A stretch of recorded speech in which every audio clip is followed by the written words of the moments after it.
लड़ रहे हैं? 5 साल के कामकाज पर या दिल्ली के दिग्गज नेताओं के करिश्मे पर? नरेंद्र मोदी जी या अमित शाह को भाजपा से अलग कैसे कर सकते हैं? हमारा तो पूरा जीवन ही भाजपा के लिए। बीजेपी ने अच्छा काम किया है और ऐसा ही बीजेपी आना चाहिए, ऐसा ही। मोदी जी अच्छे है ना, सब काम कर गया है। बीजेपी को आना ही पड़ेगा। मोदी जीतना है, मोदी के लिए हम लोग वोट देते था। नीचे से ऊपर तक मोदी जी का बीजेपी ही रही।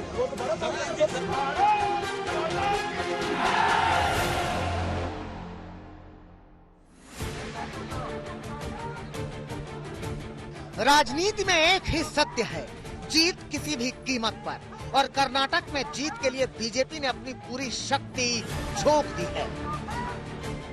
अमित शाह का कारवां बेलगावी से चला है बेंगलुरु के लिए। नारों के बीच, जयकारों के बीच फूलों की बारिश हो रही है और आकाश गूंज रहा है मोदी मोदी के नारों से। मोदी, मोदी, मोदी, मोदी, मोदी, मोदी, मोदी। भारत माता और जय भवानी के जयकारों से। भारत में चुनाव भी अब एक युद्ध की तरह लड़ा जाता है। तमाम अस्त्र शस्त्र निकल जाते हैं और अस्त्र अगर जुबान है तो शस्त्र विचारधारा है, जिसकी बिसात पर तमाम पार्टियां अपने अपने तरीके से चुनावी प्रचार को आगे ले जाती हैं। देश के गृह मंत्री अमित शाह 500 किलोमीटर की दूरी को कवर करने बेलगावी से लेकर बेंगलुरु तक अपनी ये यात्रा ले जा रहे हैं। लगभग 4 रोड शोज वो अलग अलग जगहों पर करेंगे। एक रैली है, एक मंदिर में पूजा के लिए उतरेंगे और इसी के साथ बीजेपी के कार्यकर्ताओं में जबरदस्त उत्साह। ये बेलगावी की तस्वीरें आप देख रहे हैं, जहां पर प्रधानमंत्री नरेंद्र मोदी से लेकर आप देख रहे हैं देश के गृह मंत्री अमित शाह अब ये प्रचार के लिए उतरे हैं। इस चुनावी प्रचार के जरिए, इस रोड शो के जरिए बेलगावी की जो 18 सीटें हैं उनको टारगेट करने की ये गृह मंत्री अमित शाह की कोशिश है। देश के गृह मंत्री अलग अलग जगहों पर लगभग 50 ऐसी रैलियां और रोड शो अब तक कर्नाटक में कर चुके हैं।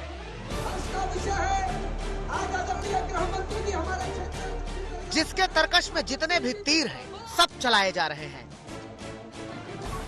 अमित शाह का कारवां आगे बढ़ रहा था और उनके कार्यकर्ताओं का जोश हिलोरे मार रहा था। भावनाओं का भूचाल उमड़ पड़ा है। अगर दक्षिण का दरवाजा कर्नाटक है बीजेपी के लिए, तो क्या वो उस अभी तक की रिवायत को बदल पाएंगे जिसमें अपने बलबूते 113 के जादुई आंकड़े को वो नहीं छू पाए हैं, जिसके बलबूते 40 सालों में 1985 से लेकर अब तक कोई भी पार्टी सत्ता में वापसी नहीं कर पाई है। क्या बीजेपी इस रिवायत को बदल पाएगी? इस रोड शो में आगे भी बढ़ रहे हैं और यहाँ पर तमाम आप देख रहे कार्यकर्ता, लेकिन हम आपको कुछ ही देर में गृह मंत्री अमित शाह से भी तमाम सवाल पूछेंगे, उनसे भी बातचीत करेंगे। कितना जोश है, कितना जोश है? बहुत सारा जोश है मैम, बहुत सारा। मोदी मोदी मोदी मोदी मोदी मोदी मोदी मोदी मोदी।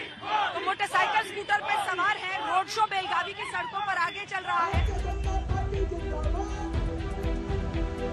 हर आदमी आंख भरकर देखना चाह रहा था अमित शाह को। अमित शाह भी कभी अभिवादन स्वीकारते, कभी फूल फेंकते। छतों से महिलाएं भी पुष्प वर्षा करती दिख रही हैं। सुरक्षा की भी तैनाती है और छतों पर लोग भी मौजूद हैं। उनका जोश और उत्साह देखते बन रहा है। और गृह मंत्री लगभग बेलगावी की कई सड़कों पर, यहाँ भी देखिए महिलाएं हैं, मौजूद हैं। वो सब रोड शो में गृह मंत्री को देखने के लिए मौजूद हैं। ऐसे ही घरों पर, छतों में लोग हैं और ये रोड शो बेलगावी की सड़कों पर आगे बढ़ रहा है। बीजेपी अमित शाह और मोदी के लिए ऐसी दीवानगी दिख रही है कि क्या पुरुष, क्या महिलाएं, क्या बुजुर्ग और क्या बच्चे सब इस चुनावी उत्सव में शामिल हैं। लोग बढ़े जा रहे हैं, चले जा रहे हैं कि शाह को देखेंगे, बीजेपी को जिताएंगे।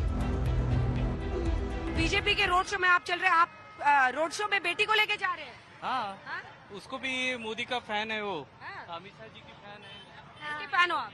मोदी जी की और अमित शाह जी। हाँ? क्या बोल रहे हो आप रोड शो में, क्या बोल रहे हो? झंडा लिया हुआ है आपने बीजेपी का? जय बोल रही है। बेलगावी के क्या मुद्दे हैं, क्या सोचकर जनता वोट करेगी, कुछ मायने नहीं रखता। रोड शो में शामिल लोग और रोड शो को देखने उमड़े लोगों को परिणाम का इंतजार नहीं है। वो मानकर चल रहे हैं कि अब की बार फिर से बीजेपी की सरकार, और ये सब होगा एक नाम पर, मोदी नाम केवलम।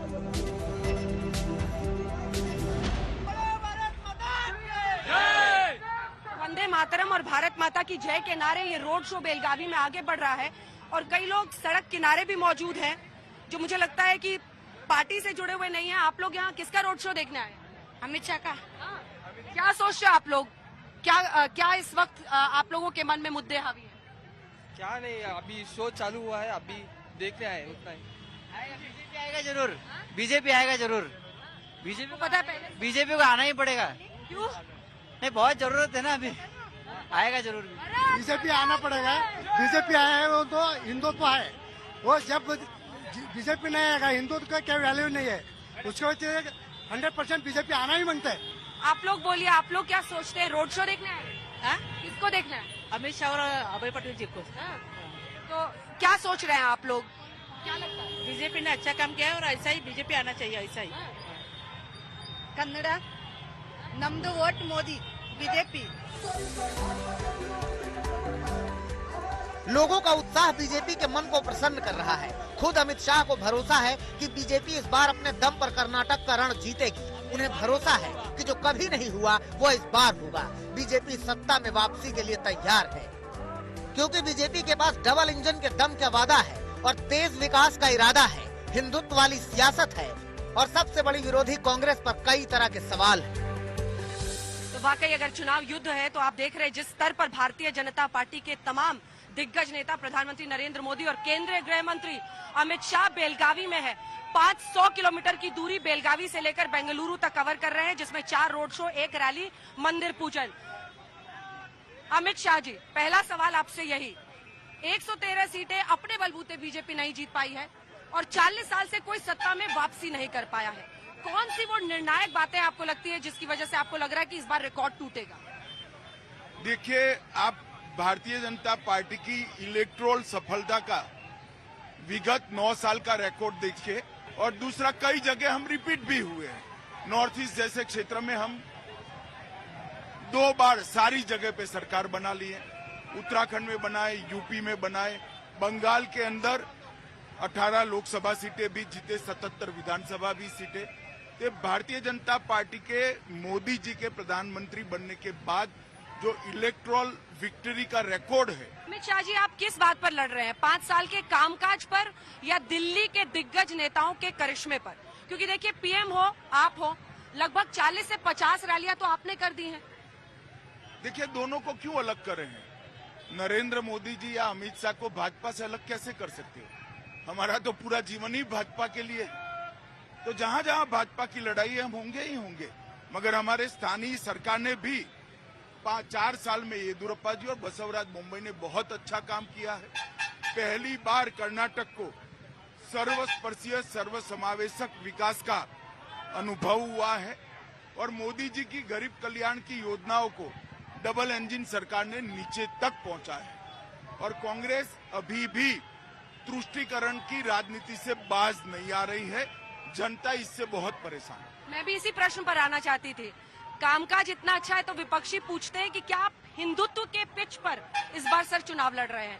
आपको मैंने कल भी रोड शो में देखा, जब भी देखती हूँ सबसे ज्यादा आप 4% मुस्लिम आरक्षण हम खत्म कर रहे हैं, इस पर जोर देते हैं। क्यों?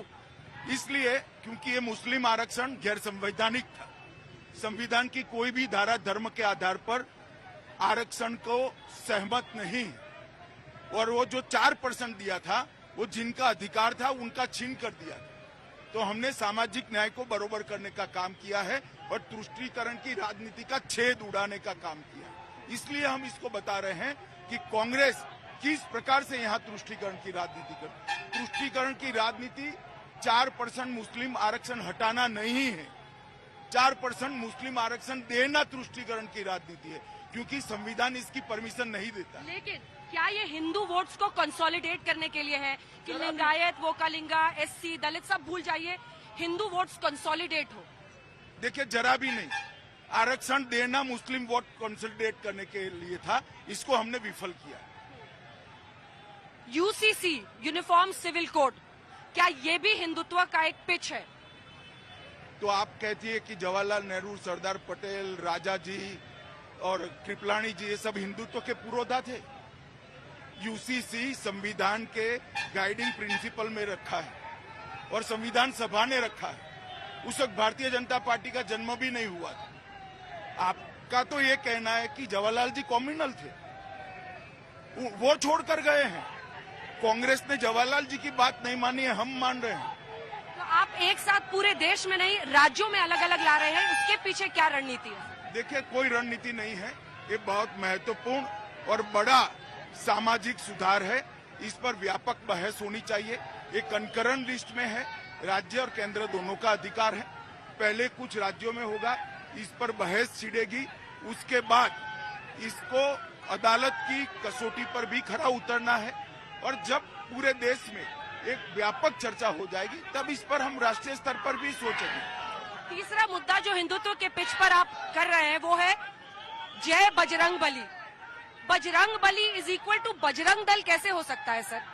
ये जनता को ही पूछिए। आप ये क्यों नहीं, हमने तो बजरंग दल पर बैन लगाने का फैसला नहीं किया।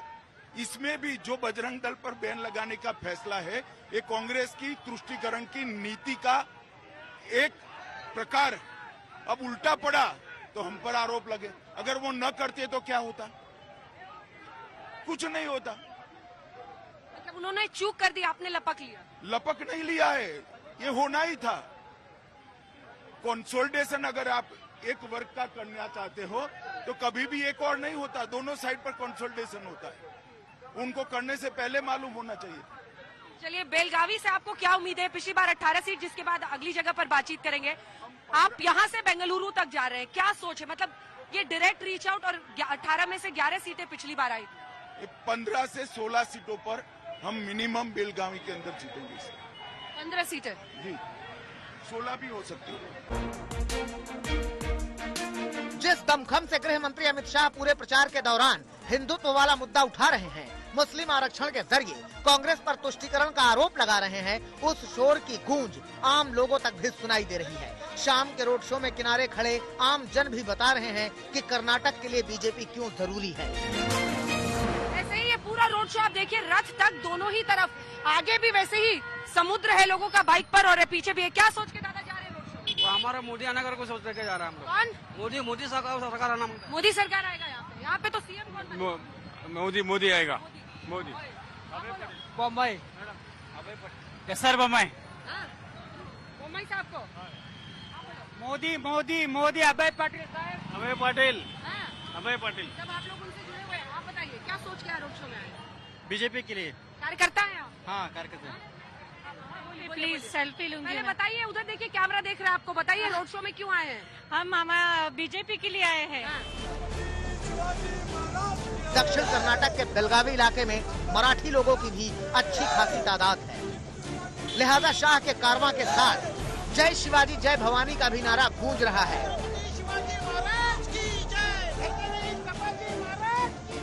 तो बेलगावी की सड़कों से गुजरता हुआ ये रोड शो आप देख रहे हैं, गृह मंत्री अमित शाह का और लोगों का हुजूम, कार्यकर्ताओं का हुजूम यहाँ पर, जिसमें गोवा के मुख्यमंत्री प्रमोद सावंत भी यहाँ पर आए हुए हैं।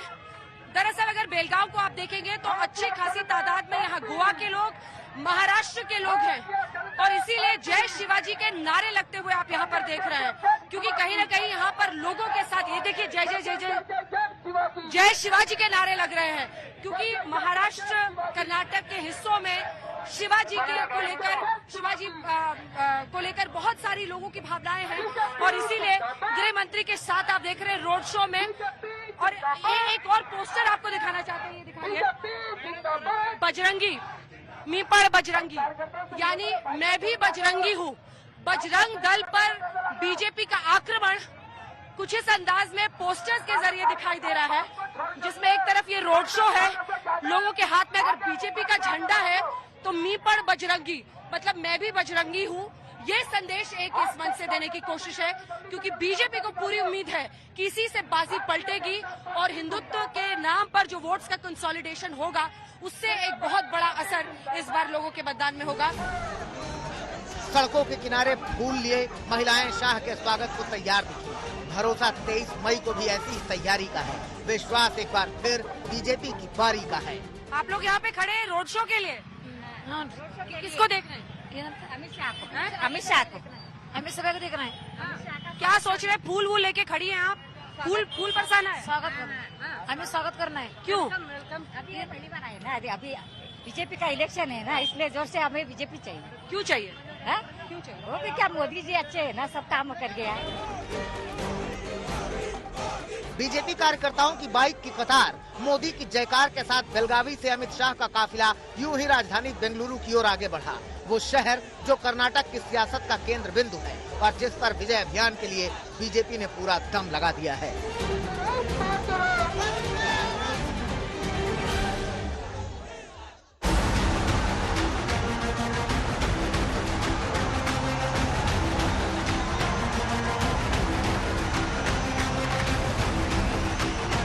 और बेंगलुरु में फिर बीजेपी का झंडा गाड़ना पार्टी के लिए उस विजयी उड़ान की तरह होगा जिसका असर न सिर्फ कर्नाटक के विधानसभा चुनाव के नतीजों में नजर आएगा, बल्कि 2024 के लोकसभा चुनाव में इस विजय का संदेश साफ जाएगा। इसी सियासी संदेश का सपना साकार करने के लिए गृह मंत्री अमित शाह बेंगलुरु ग्रामीण के दोडबल्लापुर पहुंचे। गृह मंत्री यहाँ पर एक रोड शो करने वाले हैं, लोगों को संबोधित करने वाले हैं। तो ये ग्रामीण बेंगलुरु की एक ऐसी सीट है जहाँ पर कांग्रेस, भारतीय जनता पार्टी और जेडीएस तीनों के लिए संघर्षपूर्ण स्थिति रही है। कार्यकर्ताओं से और पदाधिकारियों से मिलते हुए गृह मंत्री, उनका स्वागत यहाँ पर हो रहा है। यहीं पर अब अगला उनका रोड शो होना है और लोगों को वो संबोधित करेंगे। उनका स्वागत करते हुए यहाँ पर पार्टी के पदाधिकारी। कार्यकर्ताओं का जोश, जज्बा और जुनून हाई दिखा। हर कोई अमित शाह के स्वागत के लिए आतुर दिखा।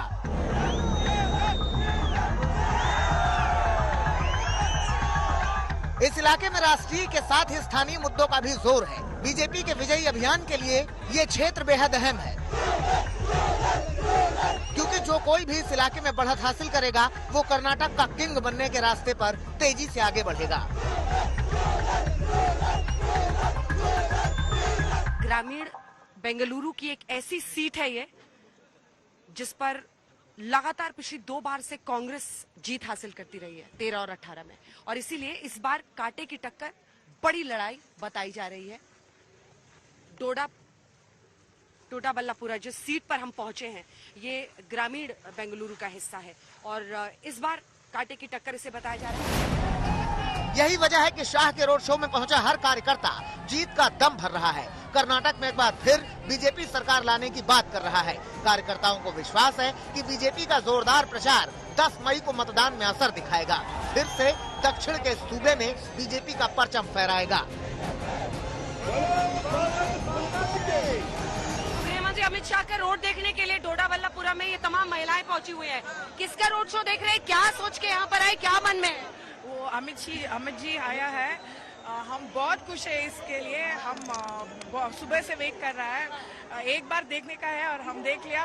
बहुत खुश हुआ उसको देखकर। देखने के लिए नहीं, वो यहाँ पर आए तो हमारा भी एक पहचान होगा ना, दोडबल्लापुर का पहचान होगा, दोडाबल्लापुरा का पहचान होगा। हाँ, चुनाव पे क्या सोचते हैं? बीजेपी आना। क्यों? मोदी जी के बाद।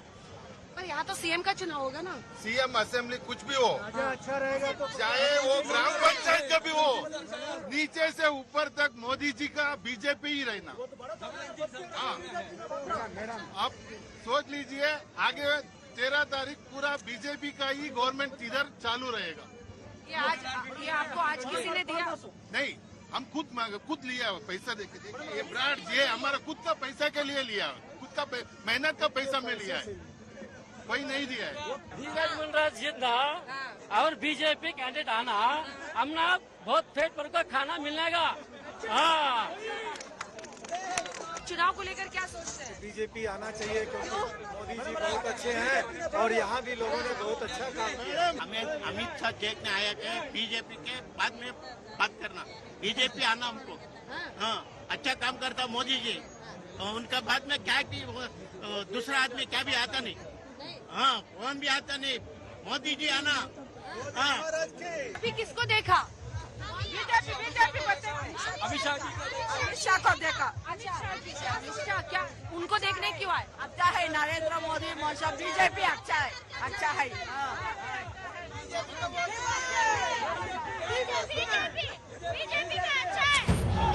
और यही विश्वास, यही भरोसा गृह मंत्री अमित शाह के बयानों में भी झलक रहा है।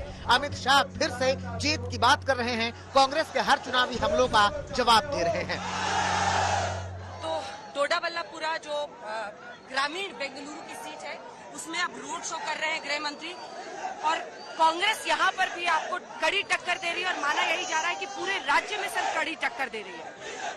देखिए, हम जिस सीट पर है वो परंपरागत कांग्रेस और जेडीएस की सीट है, मगर इस बार पहली बार इस सीट पर भारतीय जनता पार्टी के लिए बड़ा सर्ज दिखाई पड़ता है, और मैं इसीलिए इस सीट पर आया हूं कि भारतीय जनता पार्टी के लिए बड़ा उत्साह इस सीट पर है, और मुझे भरोसा है कि इस सीट पर हम ट्रायंगल में बहुत अच्छा परफॉर्म करेंगे और सीट निकल भी सकती है। ये सीट निकल सकती है आपको? बिल्कुल निकल सकती है, क्योंकि 2 बार से कांग्रेस के पास। मैं यहाँ पर गत चुनाव में भी रोड शो किया था, और ये रोड शो दोनों का अंतर मुझे साफ दिखाई पड़ रहा है। इतनी सारी माताएं बहनें आना ही हमारे लिए बहुत बड़ी बात है।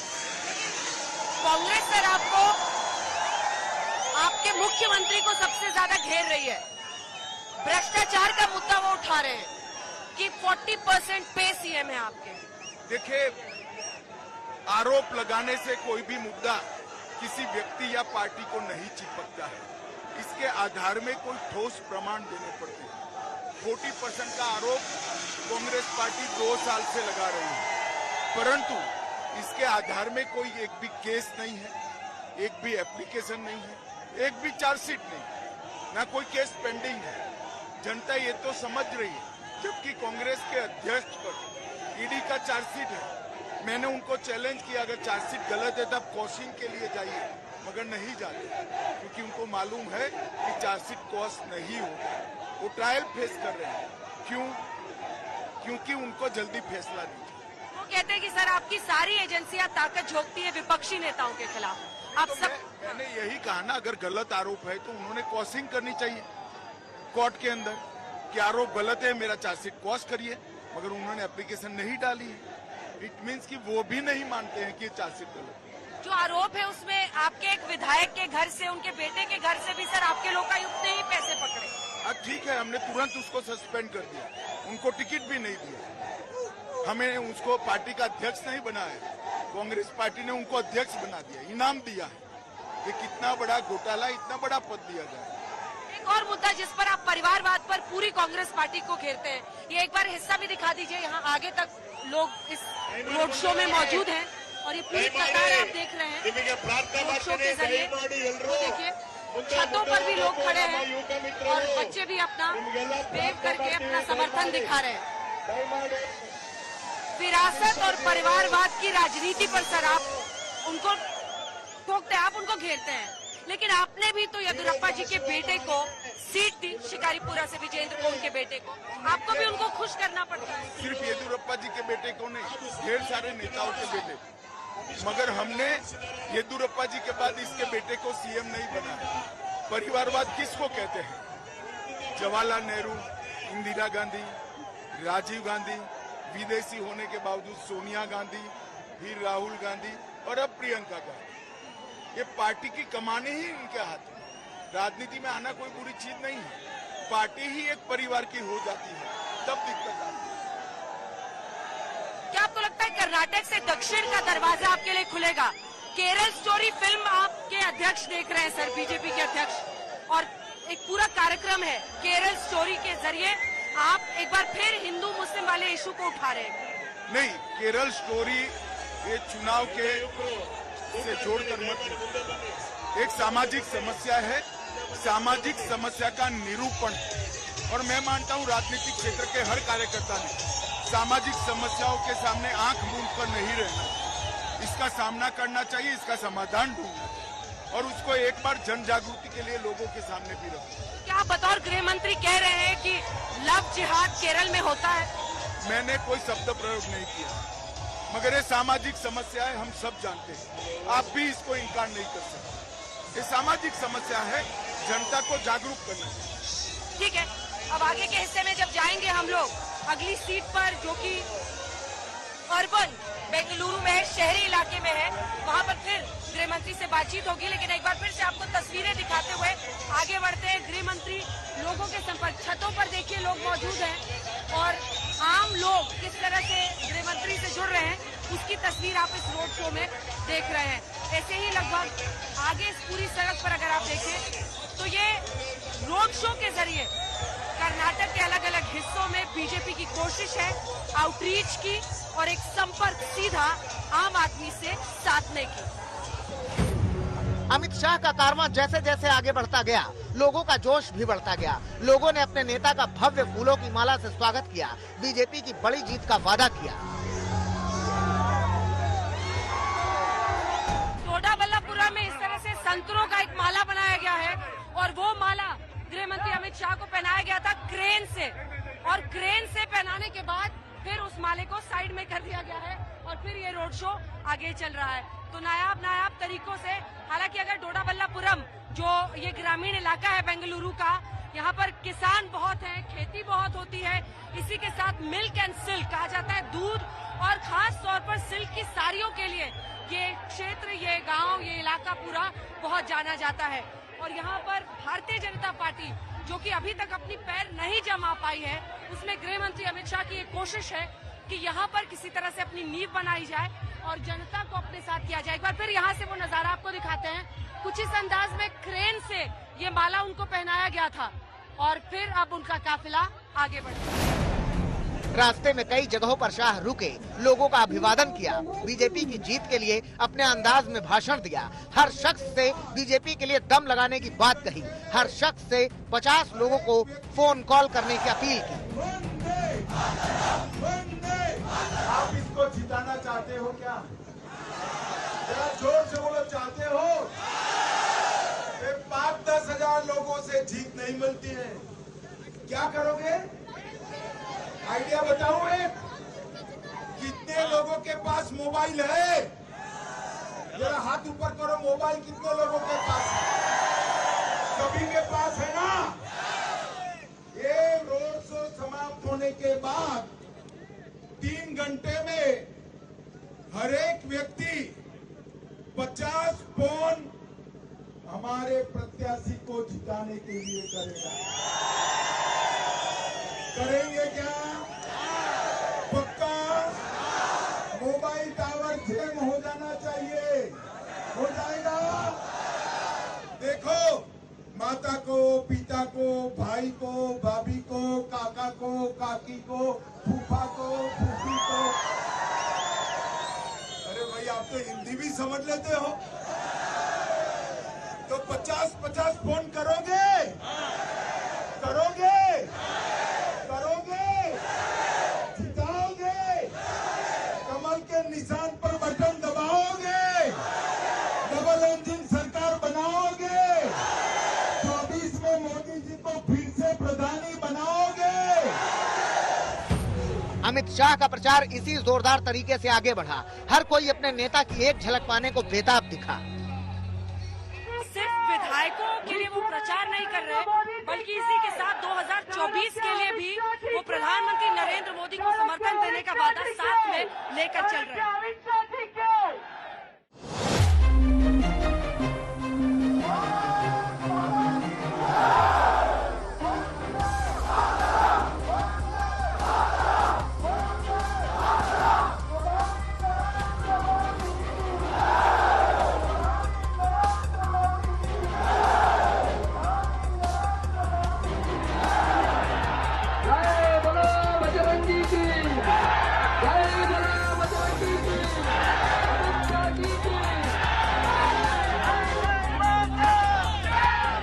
बेंगलुरु ग्रामीण से गृह मंत्री अमित शाह का चुनावी रथ बेंगलुरु शहरी इलाके की अनेकल विधानसभा में पहुंचता है। अनुसूचित जाति के लिए रिजर्व इस सीट पर फिलहाल कांग्रेस का कब्जा है।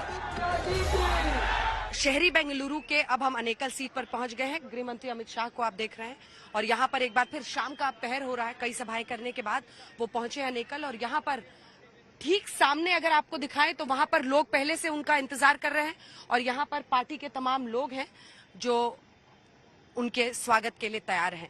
और अनेकल सीट भी एक ऐसी सीट है जहां पर भारतीय जनता पार्टी ये मानती है कि उसे काफी मेहनत करने की जरूरत है और यहाँ पर वो क्या लोगों को संबोधित करते हैं। और गृहमंत्री, एक ऐसे वक्त पर ये सब कुछ हो रहा है जब एक तरफ प्रधानमंत्री नरेंद्र मोदी ने आज जमकर घेरा है सोनिया गांधी को। दरअसल सोनिया गांधी ने बीते दिन अपने भाषण में कहा था कि कर्नाटक की इंटेग्रिटी को, उसके रेपुटेशन को और उसके संप्रभुता को लेकर जो उन्होंने बात कह दी थी, उसको लेकर आज प्रधानमंत्री ने यह हमला बोला है।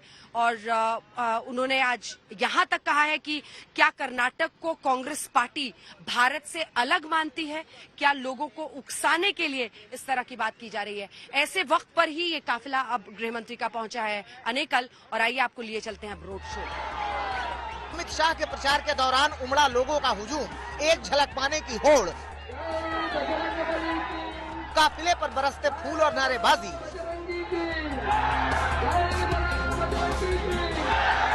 लड़ाई कांटे की होने का साफ संकेत देते हैं।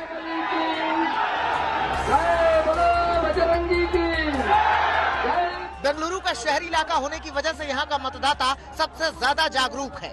लिहाजा कर्नाटक के सियासी समर में जिन जिन मुद्दों पर जंग छिड़ी, जिन पर पक्ष विपक्ष की लड़ाई बढ़ी, उन सब पर लोगों की खास नजर है। सियासी चर्चाओं में यहाँ सोनिया गांधी की इकलौती रैली का भी जिक्र है, उनके चुनावी हमले का भी और बीजेपी के पलटवार का भी।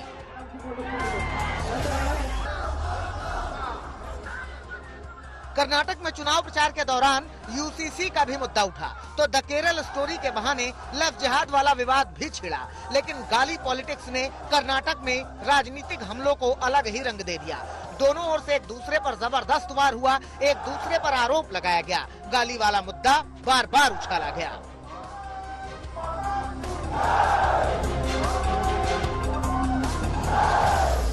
आज प्रधानमंत्री ने सोनिया गांधी पर कहा है, जो उन्होंने सॉवरेनिटी की बात की थी उस पर उन्होंने प्रश्न चिन्ह लगाया है। वो कह रहे हैं कि हम इंटेग्रिटी, रेपुटेशन कर्नाटक का बचा रहे हैं। क्या गलत कहा है सोनिया गांधी ने? देखिए, इस देश के संविधान की भावनाओं के खिलाफ चुनाव जीतने के निजी स्वार्थ के कारण देश की और एकता और अखंडता पर सवाल खड़ा करना ये बहुत बड़ी बात है। हालांकि तमाम मुद्दों, सियासी हमलों, वार पलटवार के बीच जनता अपना मन बना चुकी है और किसी पार्टी के समर्थन को लेकर अपनी अपनी दलील दे रही है। 1947 से जो आज तक भारतीय राजनीति में बदलाव आया है, केवल नरेंद्र दामोदर दास मोदी जी की वजह से आया है।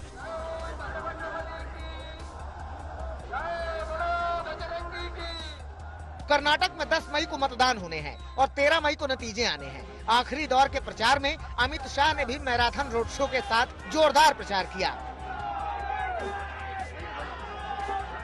जनता के बीच जाकर कर्नाटक में फिर से डबल इंजन सरकार के जरिए विकास का भरोसा दिया है। बेंगलुरु से अंजना ओम कश्यप के साथ आज तक ब्यूरो।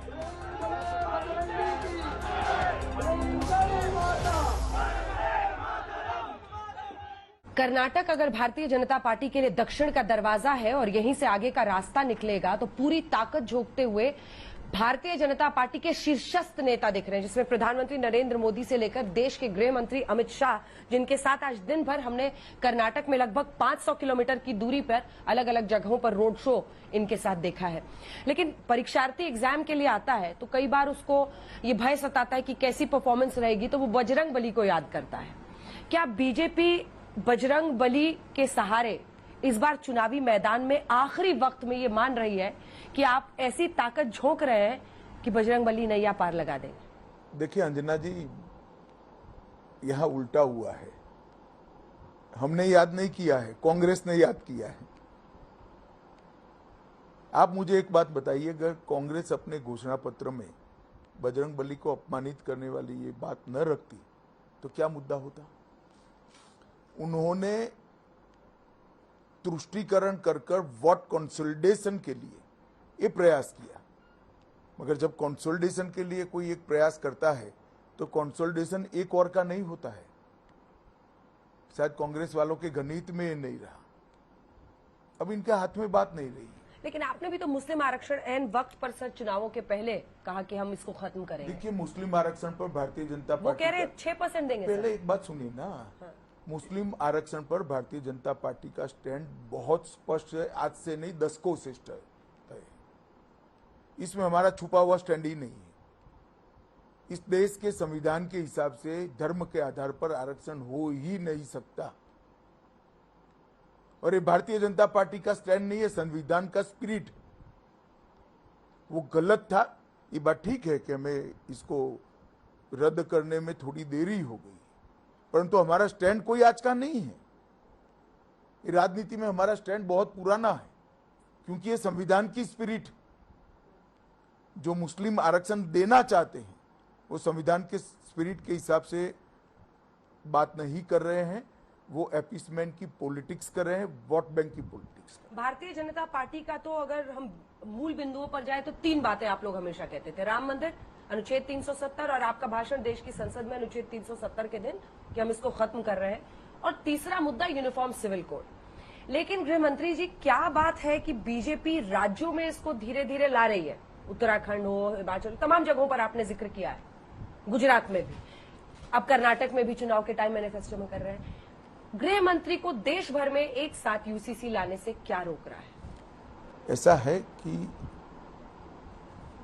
यूसीसी ये भारतीय जनता पार्टी का अकेले का एजेंडा नहीं है। ये भी संविधान का एक आर्टिकल है, जिसके अंदर संविधान सभा ने इस देश की विधायिका और इस देश की संसद से एक अपेक्षा की है कि जब भी अनुकूल समय आए इस देश में कॉमन सिविल कोड हो।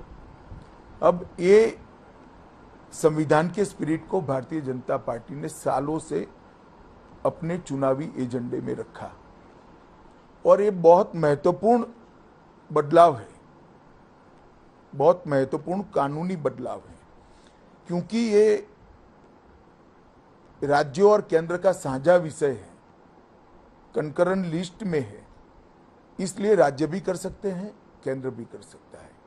भारतीय जनता पार्टी चाहती है कि पहले कुछ राज्य इस पर कोई कमेटी बनाए, सभी लोगों के विचार सुने जाए, एक मसौदा बने, और इसके आधार पर कोई राज्य कानून बनाए, जिसको देश की अदालतों की परीक्षाओं पर भी खरा उतरना होगा, और एक सार्वजनिक बहस के माध्यम से इस कानून पर देश भर में चर्चा भी होगी, और उसके बाद पूरे देश का एक कानून बनाया जाए।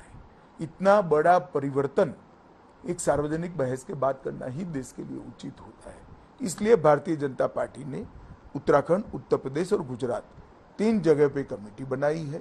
कर्नाटक में भी हमने हमारे घोषणा पत्र में रखा है कि हम कर्नाटक में चुनाव जीतने के बाद यहाँ एक कमेटी बनाएंगे, सबको सुनेंगे और एक मसौदा लेकर कर्नाटक की विधानसभा में जाएंगे। क्या बीजेपी को मुस्लिम्स का वोट चाहिए? ई ईश्वरप्पा साहब जो आपके नेता है सर, उन्होंने कहा कि भारतीय जनता पार्टी को मुसलमानों का वोट नहीं चाहिए।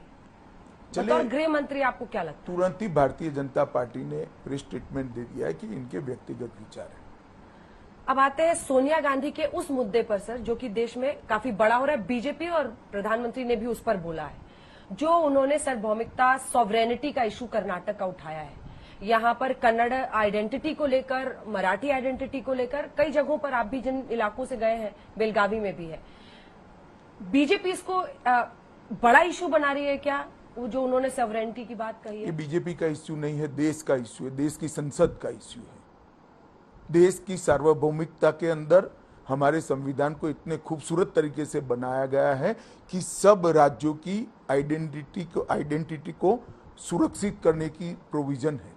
सब राज्यों की भाषा, सब राज्यों की संस्कृति, सब राज्यों के आचार विचार, खान पान और भूषा, वेशभूषा, इस सब को समाहित करते हुए देश के सार्वभौमत्व की व्याख्या की गई है। परंतु वोट बैंक की पॉलिटिक्स के लिए राज्यों के सार्वभौमत्व को सुरक्षा करेंगे। जो ट्वीट मैंने देखा है, वो ट्वीट का अर्थ तो यही निकलता है। अगर ये अर्थ है तो बिल्कुल संविधान की भावनाओं का अवमानना है, अपमान है, संविधान की स्पिरिट का अपमान है। और ये भारतीय जनता पार्टी का इश्यू नहीं है, सिर्फ भारतीय जनता पार्टी का इश्यू नहीं, देश के संविधान में मानने वाले सभी देश के देशभक्त नागरिकों का इश्यू है। चुनाव प्रचार के दौरान ये कहा गया है, तो क्या बीजेपी इस पर कुछ एक्शन लेने की भी सोचेगी?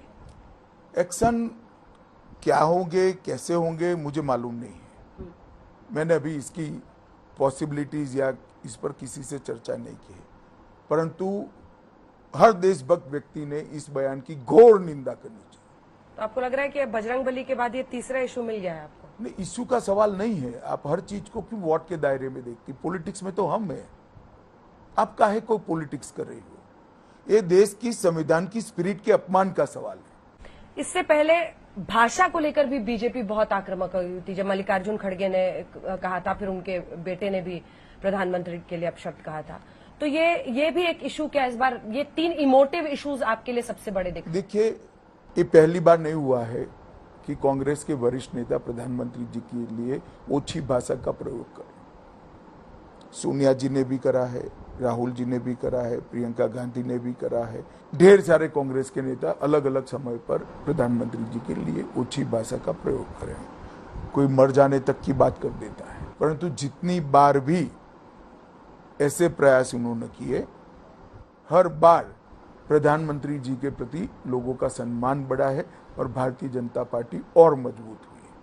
मुझे पूरा भरोसा है कांग्रेस अध्यक्ष ने कर्नाटक के चुनाव में मोदी जी के लिए जो शब्दों के प्रयोग किए हैं, कर्नाटक की जनता जरूर इसको पसंद नहीं करती है। मैंने प्रचार के दौरान भी देखा है, और उसका कर्नाटक की जनता जब अपना मत प्रदर्शित करेगी तब भी इसका रिएक्शन देखने को। यहाँ पर लेकिन आप, चूंकि आप हर राज्य में प्लानिंग करते हैं ग्रास रूट लेवल पर, यहाँ पर लिंगायत, वोगालिका, दलित, मुस्लिम वोट हर अपनी अहमियत रखता है। 17% लिंगायत, 87% लिंगायत समुदाय ने आपको लोकसभा में और लगभग 60% से ऊपर लोगों ने विधानसभा में दिया था। जगदीश शेट्टार, क्या आपको लगता है, और येदुरप्पा जी का थोड़ा साइलेंट हो जाना, आपने उनके बेटे को सीट दिया, टिकट दिया है शिकारीपुरा से, लेकिन आपको लगता है कि आपके ये 2-3 दिग्गज लिंगायत नेता जो हैं, उनके हटने खिसकने से आपको दिक्कत होगा? येदुरप्पा जी इस आयु में रोज 4 सभाएं कर रहे हैं, और शायद भारतीय जनता पार्टी में सबसे ज्यादा सभा करने वाले नेता श्री येदुरप्पा जी होंगे। जहां तक शेट्टार जी का सवाल है, शेट्टार जी स्वयं अपनी सीट पर लास्ट टाइम की जीत से डबल मार्जिन से हारने जा रहे हैं। अब जो व्यक्ति अपनी ही सीट हार जाएगा, दूसरी सीट पर क्या प्रभाव छोड़ेगी? और सऊदी साहब भी जो आपकी पार्टी छोड़ के, लक्ष्मण सवदी भी हारेंगे। ये भारतीय जनता पार्टी ने एक स्टैंड लिया है। क्या हम टिकट देते तो ये लोग बाहर जाते? क्या नहीं जाते, परंतु हमने एक स्टैंड लिया है कि लक्ष्मण सवदी जी विधान परिषद के सदस्य थे, और जो बनने वाली विधानसभा है उसके आयुष्य तक वो सदस्य रहने वाले थे। तो दूसरे कार्यकर्ता को क्यों मौका नहीं देना भाई? और अगर आपको विधानसभा का चुनाव लड़ना था तो विधान परिषद का टिकट क्यों लिया? शेट्टार जी ने स्वयं तय कर दिया कि मैं बम्बई जी के मंत्रिमंडल में शामिल नहीं होऊंगा। अगर बम्बई जी के मंत्रिमंडल में आपको शामिल नहीं होना है तो एमएलए बनकर क्या करोगे? 6 बार बन लिए, नए कार्यकर्ता को मौका दो, और इसका कोई जवाब नहीं है। आपको लगता है लिंगायत समुदाय आपके साथ ही इस बार भी बना है? निश्चित रूप से। देखिए, इतने कांग्रेस के इतने बड़े सत्ता के पास्ट में कर्नाटक में कांग्रेस ने 2 ही बार लिंगायतों को मुख्यमंत्री बनाया। निजलिंगप्पा जी को बनाया और वीरेंद्र पाटिल को। निजलिंगप्पा जी को इंदिरा जी ने अपमान कर बाहर निकाला, और राजीव गांधी जी ने वीरेंद्र पाटिल को, जबकि वो बीमार थे। तो हमेशा कांग्रेस ने तो अपमानित करने का ही काम किया है। 113 सीटें सर, जब पिछली बार भी आप लोग जीते तो एक बार में नहीं जीत पाए थे, लेकिन क्या आपको ऐसा फैक्टर लगता है जिसकी वजह से इस बार जनता आपको, और मैंने आपको देखा सर रोड शो में आप हर जगह कह रहे हैं कि 2024 में आप नरेंद्र मोदी के लिए वोट कीजिए, तो क्या अभी से ही 2024 के लिए भी अमित शाह जी ने अपना शुरू कर दिया कैंपेन? देखिए, 4 साल तक यहाँ हमारी डबल इंजन की सरकार चली है। 4 साल में कर्नाटक के हर क्षेत्र को समाहित करने वाले एक सर्वस्पर्शीय इंफ्रास्ट्रक्चर के विकास को कर्नाटक की जनता ने अनुभव किया है, और 4 साल में मोदी जी की गरीब कल्याण की ढेर सारी योजनाओं में मैं ओवरलैपिंग को निकाल दूं तो भी लगभग 50 लाख परिवारों ने इसका फायदा लिया है। और मैं मानता हूं डबल इंजन सरकार का फायदा का मतलब उनको मालूम पड़ गया है और एक बहुत बड़ी पॉजिटिव वोट बैंक जनरेट हुई है जो इस बार भारतीय जनता पार्टी के लिए निर्णायक मतदान करेगी, प्रधानमंत्री मोदी के लिए निर्णायक मतदान। सर, शुक्रवार को आपने चुनावी प्रचार पूरी तरह से रोक दिया था और आप मणिपुर के मुख्यमंत्री से, तीनों जो पूर्वोत्तर के राज्य हैं उनके मुख्यमंत्री से बातचीत कर रहे थे। क्या हम माने कि स्थिति वहां पर अब सामान्य है और मणिपुर की जनता को क्या संदेश जी, आज कोई घटना नहीं हुई है और मैं मणिपुर की जनता को ये संदेश देना चाहता हूं कि सबने धैर्य रखना चाहिए, शांति रखनी चाहिए। अदालत ने एक आदेश दिया है, इस आदेश के बारे में हम सभी से चर्चा कर मणिपुर सरकार कोई उचित ही फैसला लेगी। सारे स्टेक होल्डरों से चर्चा किया जाएगा, किसी को इससे भयभीत होने की जरूरत नहीं। गृहमंत्री जी, पूरे दिन का कैंपेन ट्रेल साथ आपके साथ हमने देखा और तमाम सवालों के आपने जवाब दिया। आपका बहुत बहुत धन्यवाद आज तक पर हमारे साथ जुड़ने के लिए। नमस्कार। देश दुनिया की बाकी खबरों के लिए आप देखते रहिए आज तक।